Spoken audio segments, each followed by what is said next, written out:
मोर्चे में शामिल करने के लिए इस जलसे को मुनक्कद किया गया है। हजरात, आज पूरे मुल्क के हालात से आप लोग बखूबी वाकिफ हैं, और अगर मुसलमान अपने माजी की तरफ देखता है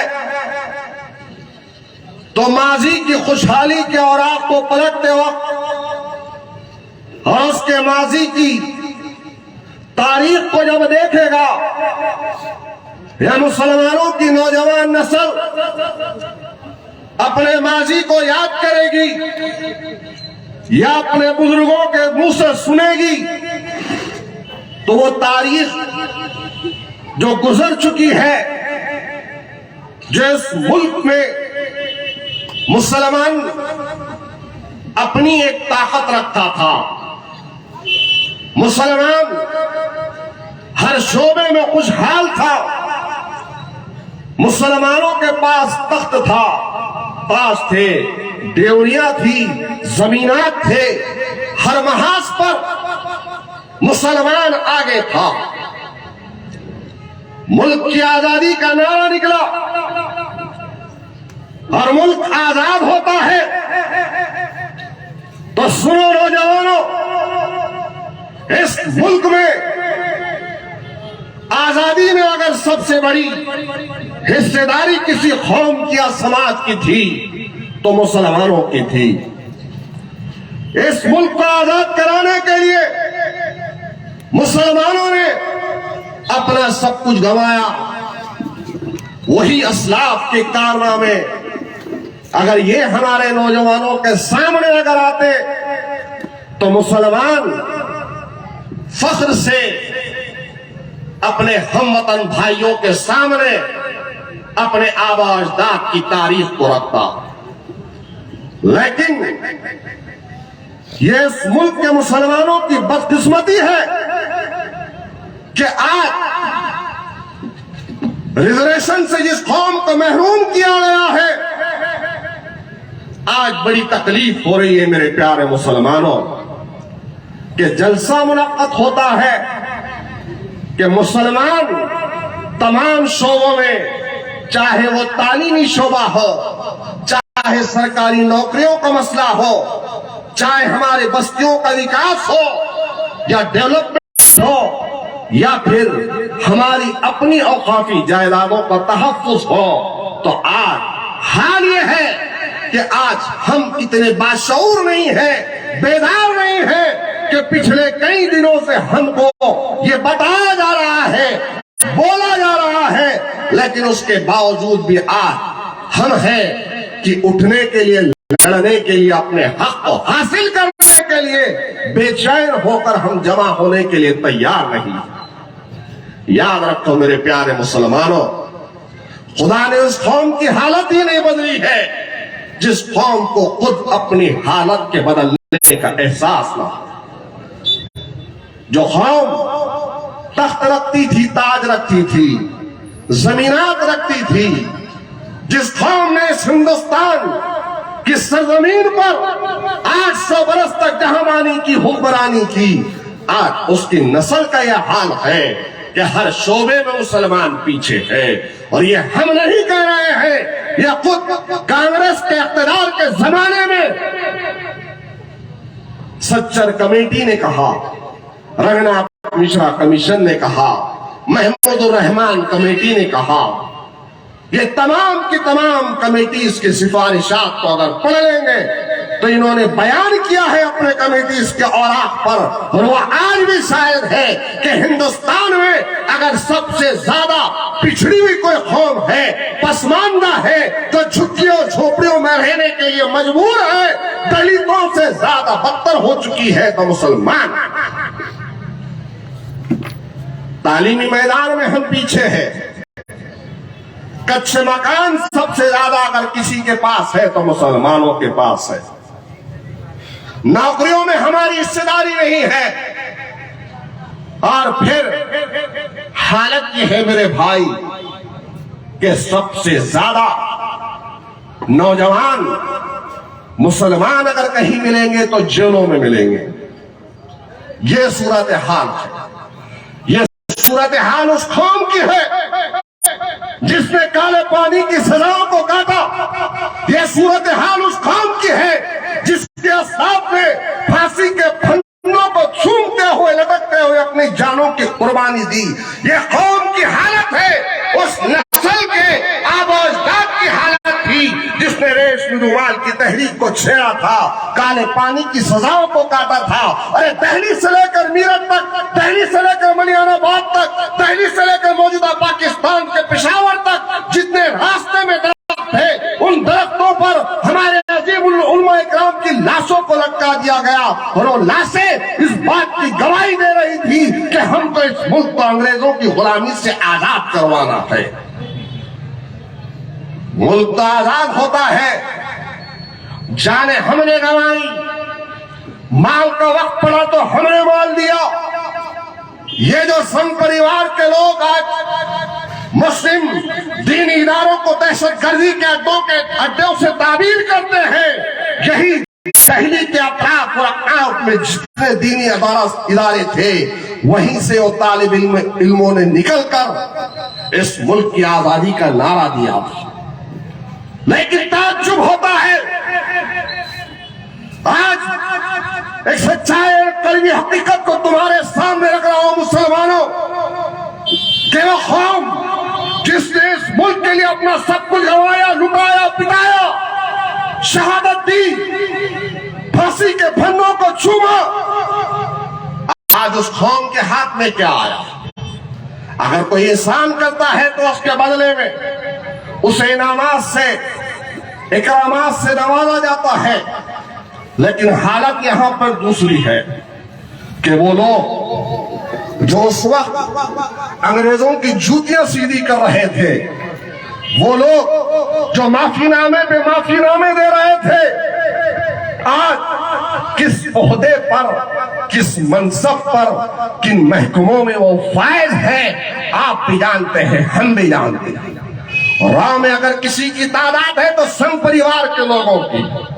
ATS, NI, IB के अंदर कौन है? सबसे ज्यादा देखो आज आप देखते हैं लोअर कोर्ट से लेकर सेशन कोर्ट, सेशन कोर्ट से लेकर हाई कोर्ट, हाई कोर्ट से लेकर सुप्रीम कोर्ट में तादाद किसकी?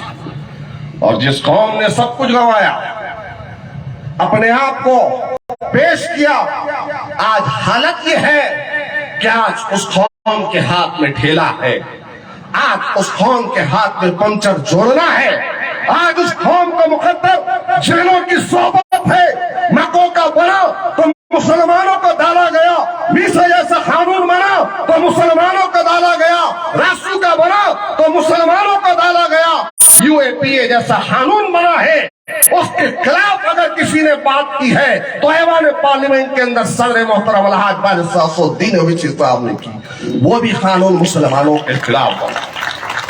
लेकिन मेरे प्यारे मुसलमानों, आज एक आवाज पूरे हिंदुस्तान में मुसलमानों की तरफ गूंज रही है, मुसलमानों को बुला रही है, पुकार रही है, चीख रही है कि आओ मुसलमानों, मुत्तहिद हो जाओ, मुनज़्ज़म हो जाओ। क्योंकि याद रखो, हिंदुस्तान एक जमहूरी मुल्क है और जमहूरियत में उसी की सुनी जाती है जिसके पास सियासी ताकत और कुव्वत हो। आज हर एक समाज का अपना लीडर है और वो समाज उसके लीडर की आवाज पर लब्बैक कह रहा। सही कहा है जावेद पाशा साहब ने कि असदुद्दीन ओवैसी साहब अपने ऐशो इशरत की जिंदगी को छोड़कर हिंदुस्तान के मुसलमानों के हुकूक के लिए, जो आज हिंदुस्तान की तमाम हुकूमतें हिंदुस्तान के मुसलमानों के हुकूक की पामाली कर रही है, उस हक को हासिल करने के लिए जिद्दोजहद अगर कोई कर रहा है तो आज के दौर में, दौर हाजिर में अलहाज बारिश सासुद्दीन ओवैसी साहब कर रहे हैं। लेकिन कौम का अलमिया क्या है? कौम का अलमिया तो यह है कि आज वो कांग्रेस पार्टी जिसने मुसलमानों की हालत की है, उन्हीं में से चंद ज़रख़रीद गुलाम निकलते हैं और फिर मुसलमानों को समझाते हैं कि ऐसा करे तो ऐसा हो जाएगा, इनको उड़ देंगे तो बीजेपी आ जाएगी, बीजेपी ने इनको बुलाया है। अरे क्या है मुसलमानों, कब तक चलेगा? याद रखो मेरे प्यारे मुसलमानों, अपने मुस्तक़बिल के लिए आपको उठना होगा। आज हालात और वक्त की नजाकत को समझो। हालात और वक्त आपको चीख चीख कर पुकार पुकार कर सदाएं दे रहे हैं कि आप सियासी ऐवानों में अपने नुमाइंदों को भेजो, अपने हक को हासिल करो जमहूरी तरीके से। कल का दिन नागपुर की सड़कों पे वो जम्मे कफीर, वो सरों का समंदर नजर आना चाहिए, ताकि महाराष्ट्र की हुकूमत तक एक पैगाम पहुंचे कि हाँ, महाराष्ट्र के मुसलमान अपने हक को हासिल करने के लिए रास्तों पर निकले हैं। इस महाराष्ट्र की हुकूमत को झुकाते हुए अपने हक को हासिल अगर करना है तो आपको मुत्तहिद होकर, मुनज़्ज़म होकर एक आवाज को बुलंद करते हुए विधानसभा का रुख करना होगा। वरना याद रखो मेरे भाई, हर समाज अपने हक को हासिल कर रहा है, उनका लीडर उनके लिए लड़ रहा है, लेकिन आज हमारा ये अलमिया है कि हम अपने ही लीडर पर शक करते हैं, अपने ही लीडर के बारे में सोचते हैं। और ये तारीख का एक हिस्सा है कि जो बेलौस फी सबीलिल्लाह, अल्लाह उसके रसूल की उम्मत के लिए आगे बढ़ता है तो कई रास्ते में रुकावटें आती है, लेकिन अल्हम्दुलिल्लाह वो शेर दिल है, उनकी जान पर हमारी जान कुर्बान है। असरुद्दीन अवैसी साहब ने तमाम इल्जामात की परवाह किए बगैर मिल्लत को जगाने में, मिल्लत को खड़ा करने में, मुसलमानों की आवाज को ऐवान तक पहुंचाने में शायद ही कोई कसर को छोड़ी होगी या बाकी रखा होगा। मेरे प्यारे मुसलमानों, कल का दिन नागपुर की तारीख में एक तारीखी दिन होना चाहिए। अगर आप मुत्तहिद होंगे, अगर आप मुनज़्ज़म होंगे तो हमारे जो मसाइल हैं वो हल होंगे, वरना हमारी आवाज बेमायने हो जाएगी। अगर हम सोचते रहेंगे कि क्या होगा तो सोचने से कहीं कुछ नहीं मिलता। अगर हम आगे बढ़ेंगे और ये सोचेंगे कि इंशाअल्लाह ताला अल्लाह हमारी मदद करेगा, हम अपनी आवाज को ऐवानों तक पहुंचाएंगे तो यकीनन इंशाअल्लाह ताला इसका कुछ हल निकलेगा।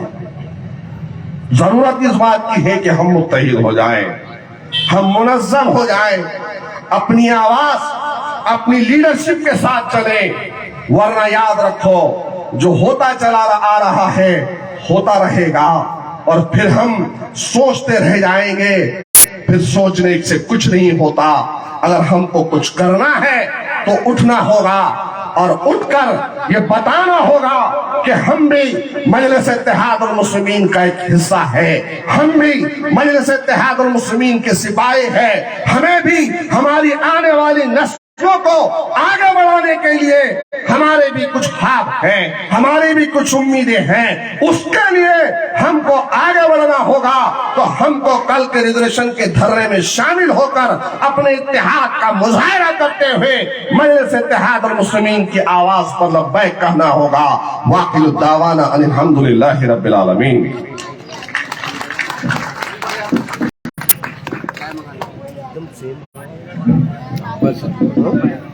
बहुत बहुत शुक्रिया।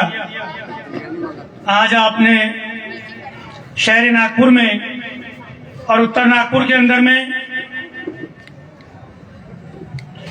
जो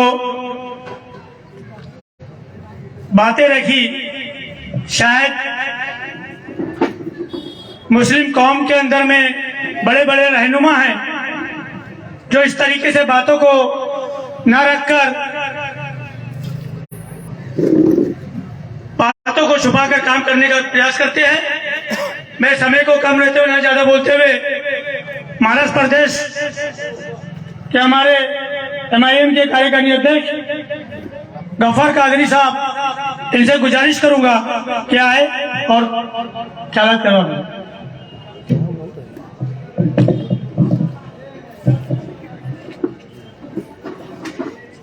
स्टेज पे तशरीफ फरमा महाराष्ट्र के जनरल सेक्रेटरी सैयद मोइन साहब, विदर्भ के सदर शाहिद रंगूनवाला साहब, निसार भाई, वखार भाई, जावेद भाई, उनकी तमाम टीम, मेरे सामने बैठे हुए नौजवान साथियों, बुजुर्गों, मैं अपनी माओ बहनों से मुखातिब हूँ जो पर्दा नशीन हमारी बात को सुन रहे हैं। अजीजा ने गिरामी, ये बात आपके सामने आ चुकी है कि मुसलमानों को रिजर्वेशन क्यों मिलना चाहिए। ये बात लाइट ड्यूटी रहती ना, गोपाल सिंह कमीशन 1982 की है। राजेंद्र सच्चर हाईकोर्ट के रिटायर्ड जज की रिपोर्ट नवंबर 2006 में आई। रंगनाथ मिश्रा कमीशन, आप फर्क महसूस कीजिए। कमीशन एक ऐसी चीज होती है कि उसके जो मशवरे होते हैं बंधन कारक होते हैं। तो रंगनाथ मिश्रा कमीशन की रिपोर्ट आई 2009 में। महमूद रहमान कमेटी की रिपोर्ट आई 2013 में। रिजर्वेशन क्यों होना चाहिए ये कमेटियों ने बता दिया। मैं आपसे ये कहना चाहता हूं, ये रिजर्वेशन क्यों नहीं मिला, उसकी वजह ये थी कि जो इख्तिदार में बैठे हैं उनको देना नहीं था। और जमहूरियत में भीख मांगने से, आजिज़ी से, हाथ जोड़ने से कुछ नहीं होता।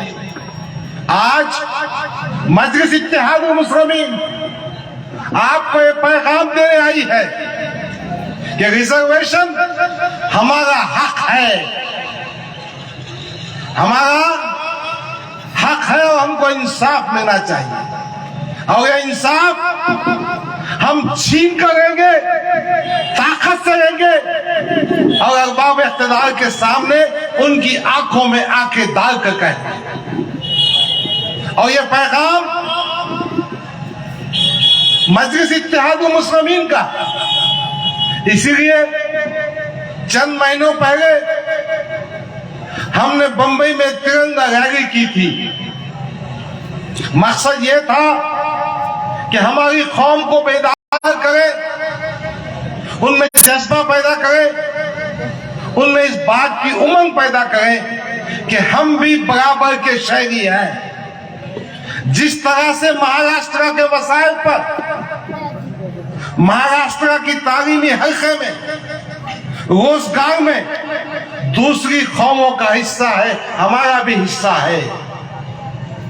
बात तो यहां तक है कि तालीम में हिस्सेदारी होना चाहिए, रोजगार में होना चाहिए और सियासत में भी होना चाहिए।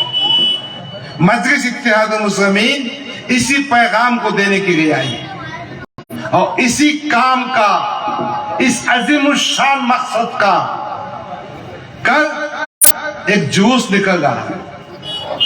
मैं ये बात समझ रहा हूं कि जो जोश और जज्बा चाहिए था उसकी थोड़ी कमी है। आप आइए, वक्त गया नहीं। कल आपका अजीमुशान जलसा नागपुर की हद तक महदूद नहीं। महाराष्ट्र की जो आबादी है ना, 11 करोड़ 24 लाख और कुछ ज्यादा है 2011 के सेंसस के मुताबिक। यानी 2011 में जो आदाद और शुमार हुए थे और उसमें मुसलमानों की आबादी कितनी है? 1 करोड़ 30 लाख। अजीजा ने गिरामी, नागपुर का ये मोर्चा इस 1,30,00,000 मुसलमानों के हुकूक की जंग है। मैं आपसे चाहता हूं कि ये परचम आपके हाथ में हो और ये आवाज 1,30,00,000 मुसलमानों की विधानसभा तक पहुंचे। एक बात सुन लीजिए, रिजर्वेशन की जंग हो या औकाफी जायदादों के तहफ्फुज की बात हो या मुसलमानों की सियासी हिस्सेदारी की, ये जंग हमको करना होगा और इस जंग में पूरी मुस्तकिल मिजाजी से करना है। हमारा इत्तेहाद, हमारी ताकत, हमारा मुनज़्ज़िम होना वक्त की जरूरत है। यकीनन ये जंग हमको बहुत दिन करना है। और ये भी सुन लीजिए, ये इश्क नहीं आसान, एक आग का दरिया है और डूब कर जाना है। मगर मैं मेरी कौम के नौजवानों से, बुजुर्गों से ये कहना चाहता हूं कि तुम बहादुरी की मिसाल हो, तुम हौसलामंदी की मिसाल हो, तुम जगी कौम हो, तुम घुमंड दी और जाबे हुक्मरानों के सामने झुकने वाले नहीं है। अपना हक कुव्वत के साथ लेंगे। यह अगर रब्बुल इज्जत का एहसान है कि मिल्लत इस्लामिया को बैरिस्टर असदुल ओवैसी की क़ियादत आई है। बैरिस्टर असदुल ओवैसी आज पूरे देश में अपनी जान हथेली पे लेकर अपने आराम और सुकून को खत्म करके मिल्लत के आंसुओं को पोंछने का काम कर रहे हैं। इनकी उमंगों, इनकी हौसलों की ख्वाहिश बहरहाल करके जुलूस में जो डिंडोरी मैदान से निकल रहा है, आप डिंडोरा मैदान से निकल रहा है, आप शिरकत करें, मजलिस की आवाज को ताकत दे, महाराष्ट्र के मुसलमानों को विखार, इज्जत की जिंदगी जीने का मौका फराहम करें, आने वाली नस्लों के बेहतर मुस्तकबिल के लिए कोशिश करें। वक्त कम है, कल भी कुछ गुफ्तगू होगी इंशाअल्लाह और ये मिशन जारी रहेगा। हम आपसे ताउन की दरखास्त करते हैं, भारी अक्सरियत में अपना वक्त निकाल कर अपने साथियों के साथ पहुंचे और ये जो नौजवान विदर्भ की टीम काम कर रही है, इनके हाथों को मजबूत करें और बैरिस्टर असदुल ओवैसी की आवाज में आवाज मिलाएं। शुक्रिया, खुदा हाफिज, अस्सलाम वालेकुम। बहुत बहुत शुक्रिया।